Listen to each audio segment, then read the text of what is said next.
Hola compas, ¿cómo están? Espero que muy bien. Mediante este video quiero compartir con ustedes las ideas que para mí resultan más relevantes del módulo 2 sobre mitos y símbolos del femenino que hemos estado viendo a lo largo de 4 clases. Bueno, pues son las ideas más relevantes, pero existe un montón de más contenido que forma parte de estas reflexiones, ¿verdad? Que ha estado siendo parte de nuestras reflexiones en estos meses en los que hemos venido trabajando este módulo. Entonces, voy, como les digo, a repasar las ideas que me parecen más relevantes, pero hay otros contenidos de mucho valor que forman parte también de estas reflexiones.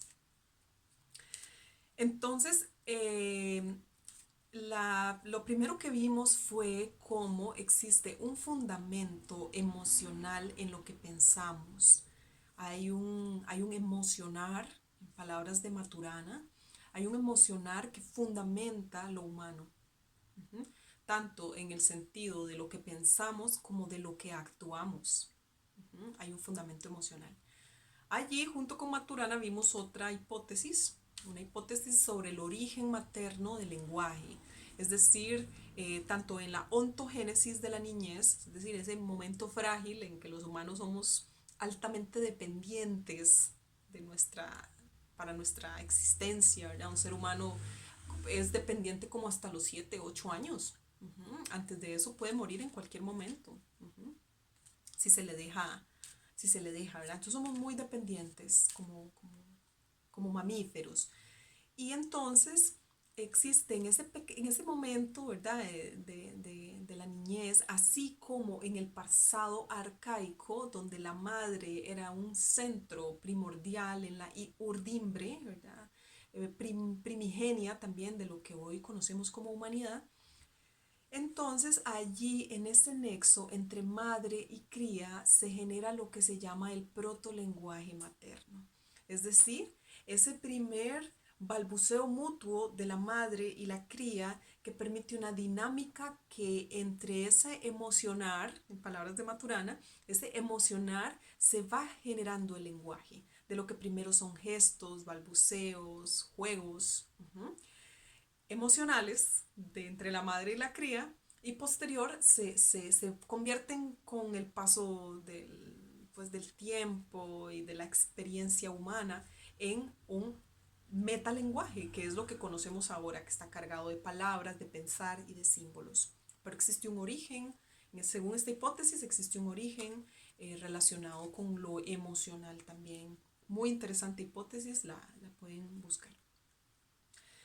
Entonces, hay ese elemento fundante en lo humano que es el amor. Como mamíferos creamos ese amor que no es un amor desde el punto de vista ético ni teológico, sino que es un amor desde el punto de vista biológico, en tanto el amor es el reconocimiento del otro y el otro me reconoce mi necesidad. Entonces, en ese reconocimiento mutuo del uno y del otro es que se crea el amor, es que existe el amor. Entonces, esa aceptación mutua es lo que crea la base del amor, que es lo que nos hace humanos. Dice Maturana, ¿verdad? Que esas emociones se crean en el otro, o sea, no somos seres individuales en el sentido de que no podemos ni siquiera existir solos, sino que formamos parte de una comunidad humana donde dentro de esa comunidad el reconocimiento mutuo nos hace humanos y es emocional ese reconocimiento. Entonces, dice Maturana también que el sufrimiento es la negación del amor. Y la negación del amor, o la enfermedad es la negación del amor, y la negación del amor es la negación del otro también. Es la negación que me hace un otro a mí o que yo puedo hacer a un otro. Bien, entonces, en cuanto a palabra, lenguaje y símbolo, podemos reflexionar que el lenguaje tiene una fundación emocional, primero. Segundo, que la palabra produce un pensar. Ya cuando se crea la palabra se manifiesta esa articulación de palabras que generan un pensar. Y también se generan los imaginarios simbólicos. Es decir, los símbolos son aquellas palabras que encierran una multiplicidad de significados. Un símbolo no tiene solo un significado, tiene múltiples formas de ser interpretado. interpretado. Es una riqueza enorme. Entonces la cultura como tal consta de ser unidades de imaginarios simbólicos. Es decir, en una cultura yo me estoy inserta en una lógica que se entiende como parte del común de las personas. Entonces voy a otra cultura y puede que no entienda muchas cosas, porque no formo parte de ese imaginario simbólico creado y en mucho oficializado, como vamos a ver, porque después vemos cómo esas palabras y esos símbolos se administran desde las jerarquías de forma que se crea lo posible de pensar, lo posible de creer, lo posible de hablar y lo no posible. Entonces, en el terreno de lo pensable se generan esas estaquitas que dicen hasta dónde se puede llegar en lo pensable y no, en lo que se puede decir y no, en lo que se puede inventar o no. Aquí en Costa Rica tenemos una expresión bien fregada, bien feíta, que cuando una persona está muy inquieta creativamente, alguien le puede decir, deje de inventar, que ya todo está inventado. Bueno, si no conocen esta frase, lo que quiere decir es que no vayamos más allá de lo que nos han dicho que es, de lo oficial. Entonces hay ese imaginario que instituye lo que puede ser y lo que no puede ser. Y obviamente eso nos limita las posibilidades de interpretación. Entonces vimos con Taisha Avelar que existe todo un universo perceptual del que nos perdemos por estar tematizados en lo que es posible y no es posible. Y pues dar el salto al reino de la libertad significante es permitirnos interpretar nuevas formas, percibir nuevas realidades, comprender desde otros lugares, nombrar de otras formas y salirnos del estándar de lo posible y no. Y bueno, pues crear ese reino de significación, de libertad, ¿verdad? Reino, hacia el reino de la libertad significante, nos dice una autora. Esto suena muy bien, reino de la libertad significante, donde yo pueda significar mi mundo, donde yo pueda crear nuevos contenidos.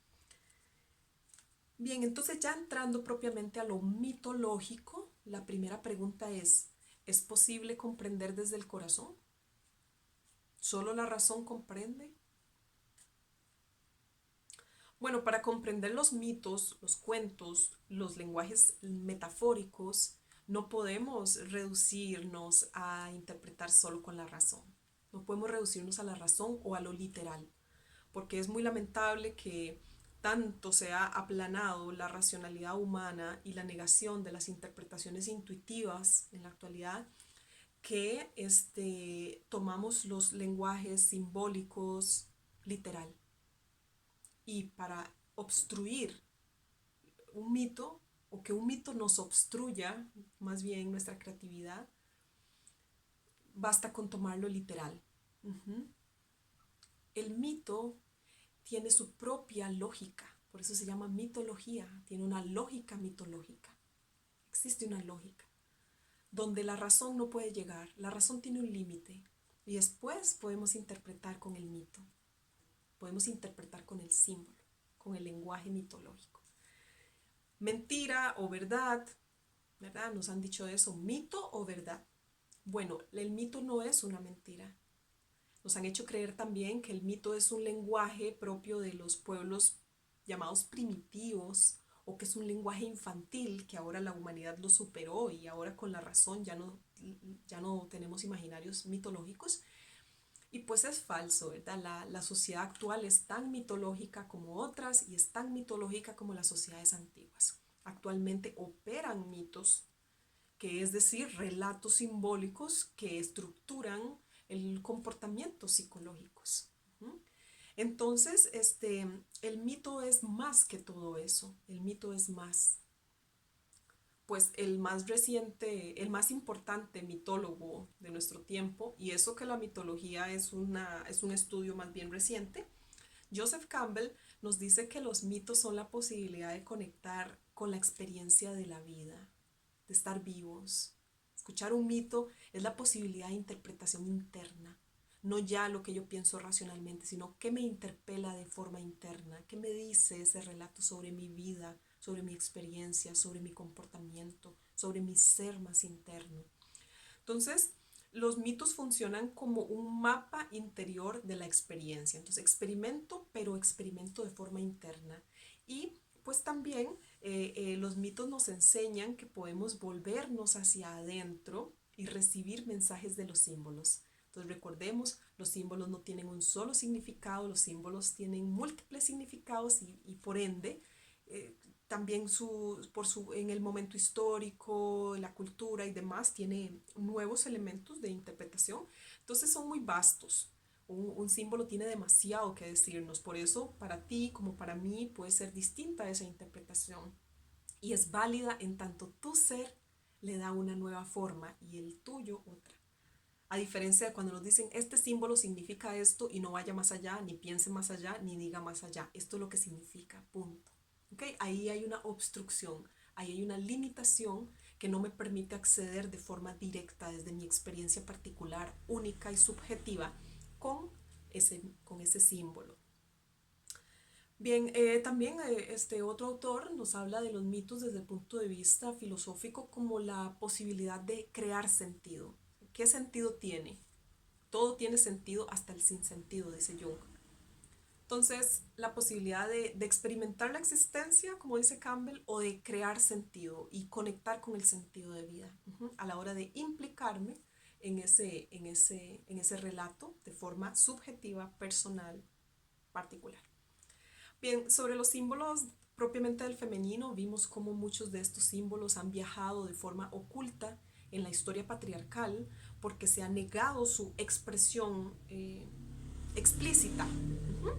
Entonces existe un viaje oculto de estos símbolos del femenino que hace que como aguas subterráneas naveguen por debajito y si las condiciones históricas lo permiten, brote para que pueda volver a crear sentido, significado y experiencia. Entonces, por ejemplo, lo primero que podemos decir es que la imagen de la diosa como tal es una imagen de unidad. Si decimos diosa, lo primero que podemos atisbar es unidad.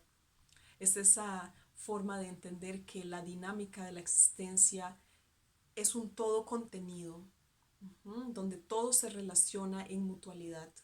Cuando decimos Gaia, ahora en la hipótesis actual de la ciencia más moderna, la nueva ciencia más bien, más que moderna, los nuevos planteamientos de la ciencia, donde Gaia, entonces cuando pensamos en la Tierra, pensamos y en esa hipótesis lo que pensamos es que es una unidad que existe como tal. Es una unidad donde todo existe contenido dentro. Entonces esa es la primera imagen de la diosa, la imagen de unidad. Nada queda por fuera, está haciendo parte, el todo y la parte. Pero el todo es esa imagen de la diosa. Vimos símbolos predominantes del imaginario sobre el femenino, como son la cueva, la luna, la señora de las plantas, la señora de los animales, las serpientes, las palomas, la montaña, y cómo todos estos símbolos a la hora de escuchar un mito, entonces escuchamos que dice, este, era, cuando era, estaba en la cueva haciendo tal, ajá, o hasta nuestros días cantamos que llueva la Virgen de la Cueva. Entonces la cueva es multisimbólica, plurisimbólica y se refiere a una serie de elementos que tienen que ver con el nacimiento, con el origen de la vida, donde se da la luz, que nosotros venimos de una cueva interna, que es el útero materno, y ahí es donde se da la luz, cuando nacemos al mundo. Por ejemplo, solo para hablar de un símbolo, pero en la clase está más amplio este contenido. Posteriormente hablamos sobre los arquetipos, que son esas formas de la psique que no son accesibles a la conciencia por su inmensidad. Son tan enormes que no las podemos acceder de manera consciente y que predisponen a las personas de manera innata hacia ciertos comportamientos. Es decir, no somos tan originales como creemos cuando nos sucede algo, cuando tenemos algún cierto comportamiento. Entonces Entonces creemos que es la primera vez que sucede porque nos pasa a nosotros y a nosotras, pero en realidad puede ser un reciclado histórico de que tiene una fuerza primaria que hace que nos comportemos de esa forma. Por eso Jung plantea el tema de la individuación, es decir, ¿qué vine a hacer yo a este mundo? ¿Quién soy? ¿Cómo me conozco? ¿Qué vine a hacer? Si escucho el llamado de mi propio ser a hacer lo que vine a hacer, ¿cómo lo hago? Esa es la individuación, ser lo que vine a ser, ser lo que soy, y no tan determinado por todas estas pautas de comportamiento que de manera instintivas se activan dentro de nosotras, dentro de nosotros. Y bueno, ¿cómo conocemos los arquetipos? Ya que no los podemos conocer de manera consciente. Los conocemos a través de las imágenes arquetípicas. Es decir, aquellos comportamientos que los ves en una persona, los ves en otra persona, los ves en otra persona y se asemejan todos en pautas de comportamiento como tal. O cuando te ves presa de una situación en la que estás actuando de una manera prácticamente programada, ¿verdad? Por así decirlo. Entonces, los arquetipos se conviven y se viven de manera subjetiva cuando yo lo experimento. Cuando yo experimento el arquetipo de la joven, por ejemplo, cuando estoy despreocupada y no me importan muchas cosas y no tengo ganas de decidir sobre la vida, por ejemplo. Y también lo convivo de manera objetiva con las demás personas cuando veo, ya sea en la etapa de la juventud o en otra etapa de la vida, una actitud de ese tipo, un comportamiento de ese tipo. Entonces lo compartimos de manera objetiva a la hora de que se manifiesta en muchas personas y no solo en mí de manera subjetiva. Bien, ya para hablarles de la última clase de manera muy general y rápida, pero espero que estas ideas les sirvan para alimentar sus inquietudes y sus deseos de aprender nuevas cosas. La última clase que tuvimos fue sobre hermenéutica simbólica.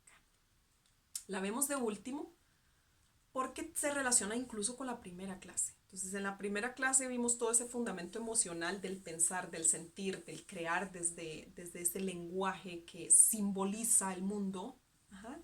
Y posteriormente, dentro de la clase de la hermenéutica, lo vemos como la hermenéutica es esa aproximación de interpretación que podemos tener los seres humanos.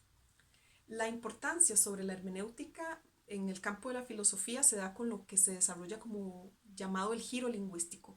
Es decir, cuando la filosofía vuelve a poner los ojos de interés sobre el lenguaje y ve lo característico al ser plasmado en el lenguaje, y hay ese giro del lenguaje, o sea, ese giro lingüístico. ¿Cuál es la importancia del lenguaje? ¿Cómo el lenguaje crea mundo? ¿Cómo el lenguaje crea humanidad? Y toda la importancia filosófica de ese giro.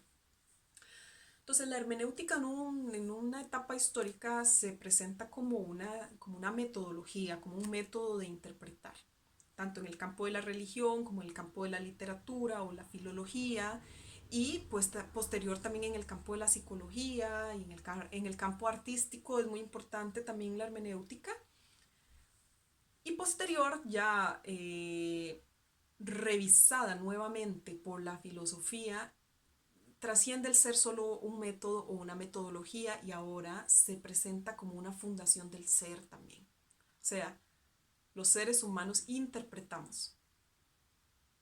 Ya no solamente es una metodología que yo uso para interpretar, sino que el ser humano como tal interpreta. Es muy importante cuando se determina qué es el fundamento del ser, porque hay una frase que revisamos en esta clase y que es con la que quiero cerrar este pequeño repaso, y es que nadie interprete por ti lo que tiene que ver y te atañe directamente en tu existencia misma. Recuerda, en el universo de lo pensable, de lo posible de pensar, de tematizar, de hablar, de expresar, de ser, está limitado ese campo. Vivimos en una limitación. Ese es el primer desafío. Para un guerrero eso no es bueno y no es malo, es un desafío solamente.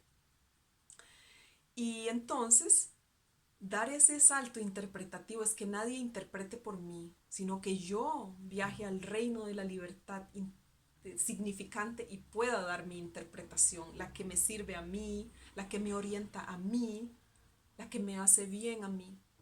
Y tener esa libertad de interpretación es la invitación con la que cerramos este módulo, en el que queremos pues generar nuevos acercamientos a estos estudios y a estas comprensiones sobre la espiritualidad de las mujeres, la espiritualidad con enfoque feminista, la espiritualidad desde el sagrado femenino, lo arquetípico femenino, lo simbólico femenino, lo femenino y todo lo que tiene que ver con ese sagrado femenino también.